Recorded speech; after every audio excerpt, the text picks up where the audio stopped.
नंद बा आउ जो सखा मान को भूल देले 8 दिन भितर आम जा गोपपुर बुले बुला के पठे देले माँ को कहले माँ से तो खाली गाई बाछुरी चढ़ी दिन गला पाठ बा शिक्षा गुरुटे दरकार स्थिर है अवंती बाबा भुवनेश्वर पचारे भौर गुरु कई अच्छा शिक्षक अवंती नगर शांतिवन मुनि मुनि पाख को शिक्षार व्यवस्था है सेठू गले सेठी जाई कौन करुछंती सुदामा सुदामा सहित सहित मैत्रीता हला मित्र हला सुदामा सहित मित्र हला परे गुरुमा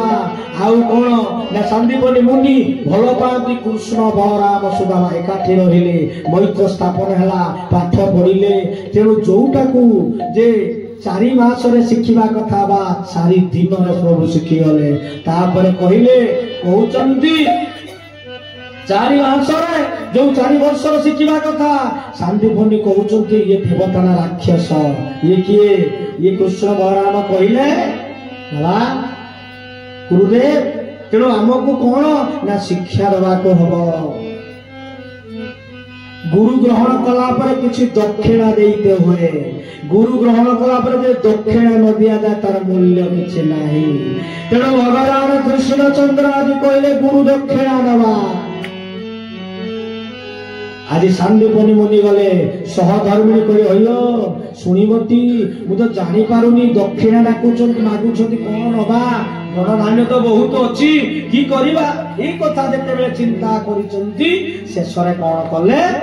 कहले ताको धर्मपत्नी कहले मागिले कहले बाबा रे बहुत भल पांती कृष्ण बलराम को वासुदेव को कहले जति बरदब दियो हमर एकई विष केशव बा गोटे पुत्र थिला प्रवास जलरे नष्ट होई जाईची से कुआडे जाईची आमे जानिना गुरु दक्षिणा जदि दबा को चाहो हम पुत्र पाए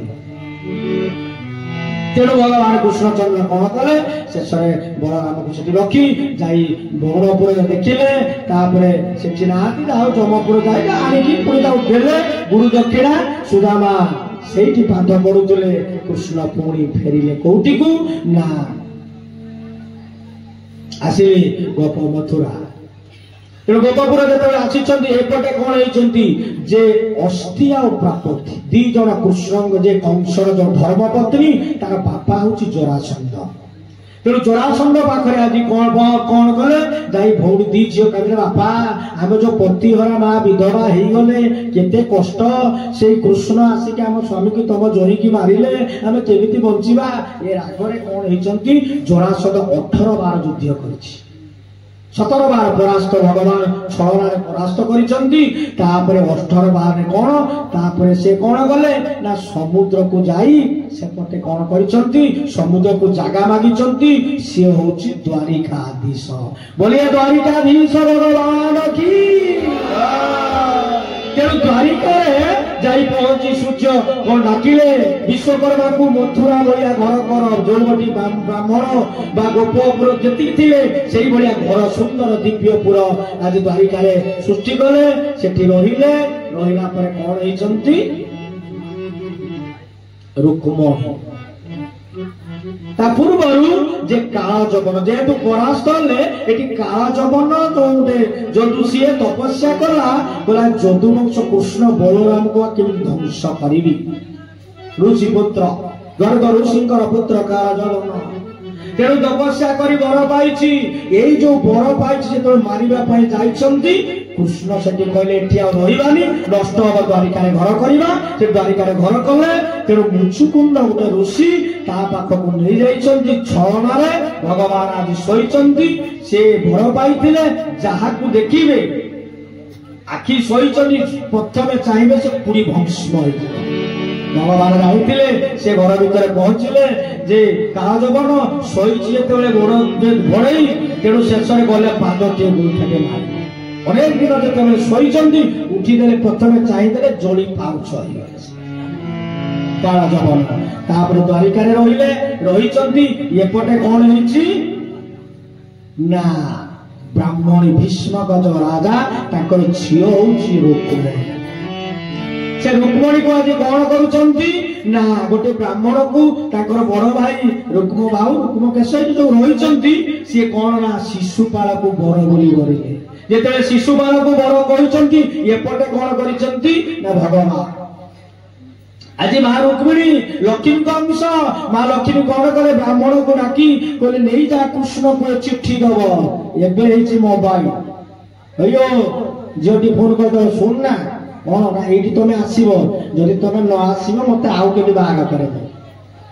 ଫୋନ ମୋବାଇଲ କଥା ହବା, ଯଦି ଆସିବ ଏଇ ଗଛ ପାଖକୁ ମୁଁ ଘର ମା ବାପା ଶୋଇଥିବେ କବାଟ ଖୋଲିଥିବି ପଳେଇ ଆସିବି, ତମେ ଗାଡି ନେଇକି ଆସିଥିବ ନେଇକି ଯିବା ହେଲା, ନେଇ ଛର ଶିକାର ଛୁ।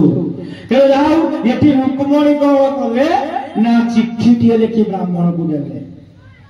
ଯେତେବେଳେ ଦେଲେ ବ୍ରାହ୍ମଣ ଯାଇ ପହଞ୍ଚିଲା ଦ୍ୱାରିକା। ପ୍ରଭୁ କୃଷ୍ଣଚନ୍ଦ୍ର ଦେଖିଥିଲେ କଣ ନା ଯଦି ମୁଁ ତୁମର ଯେ ଧର୍ମପତ୍ନୀ ତୁମେ ଯଦି ମତେ ଆସି ନ ନବ ମୁଁ ଆତ୍ମହତ୍ୟା କରିବି। ଆମର ବି ହଉଛି, ଝିଅମାନେ ବି କହୁଛନ୍ତି ପୁଅମାନେ ବି କରୁଛନ୍ତି, ସେମିତି ଆତ୍ମହତ୍ୟା କରିଦଉଛନ୍ତି। ଯାଇ ଏଠି କୃଷ୍ଣ କଣ କଲେ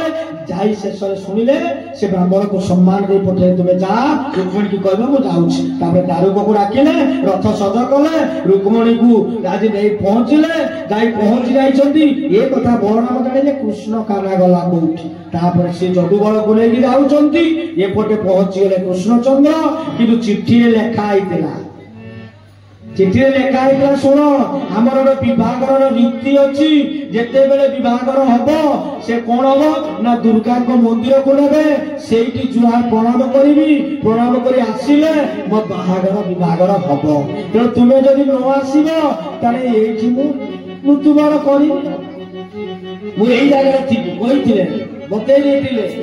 ଏପଟେ କଣ ହେଇଛନ୍ତି ନା ଶିଶୁପାଳ ଆଜି କଣ କରୁଛନ୍ତି ନା ତାର ବାହାଘର ପାଇଁ ବର ହେଇକି ବର ବେଶ ହେଇକି ସମସ୍ତେ ଆଜି କଣ ବାଜା ବଜଉଛନ୍ତି। ବାଜା ବଜେଇ ଆଜି ଆସିଲେ, ବର ଆଜି ପହଞ୍ଚି ଯାଇଛି। ଭୀଷ୍ମକ ରୁକ୍ମଣୀ ତାଙ୍କୁ ବରର ପଥ ବରଣ କଲେ, ଘର ବସେଇ ଦେଇଛନ୍ତି, କନ୍ୟାକୁ ନେଲେ। ଅସୁରମାନେ ଅନେଇଛନ୍ତି, ରୁକ୍ମଣୀ ଯେ ଶିଶୁପାଳ ଅନେଇଲା ଯେ ଇଏ ସ୍ତ୍ରୀକୁ ଦେଖିଛନ୍ତି। ଇଏ ଯେତେବେଳେ ରୁକ୍ମଣୀ ଯାଉଛି ଦିବ୍ୟ ସୁନ୍ଦର ଲକ୍ଷ୍ମୀଙ୍କର ଯେନ ପହଞ୍ଚିଗଲେ ମା ଦୁର୍ଗା ଜଗ ମାକୁ କହୁଛନ୍ତି ମାଲୋ ମା ମୋର କାହିଁ ସ୍ୱାମୀ ଯଦି ନ ମିଳିବେ ମୁଁ ଏଇଠି କରିବି। ବାମ ଆଖି ସ୍ମରଣ ହଉଛି, ମା ଜଗମାୟା କହିଲେ ତମ ସ୍ୱାମୀ ଆସୁଛନ୍ତି। ଏଇ ସମୟରେ ପ୍ରଣାମ କରି ଅନେଇ ଦେଲେ, କୃଷ୍ଣ ଆସୁଛନ୍ତି ରଥରେ। ଆଜି ରୁକ୍ମଣୀକୁ ହରଣ କଲେ, ହରଣ କରି ରଥରେ ବସେଇଲେ, ନେଇକି ଚାଲିଲେ।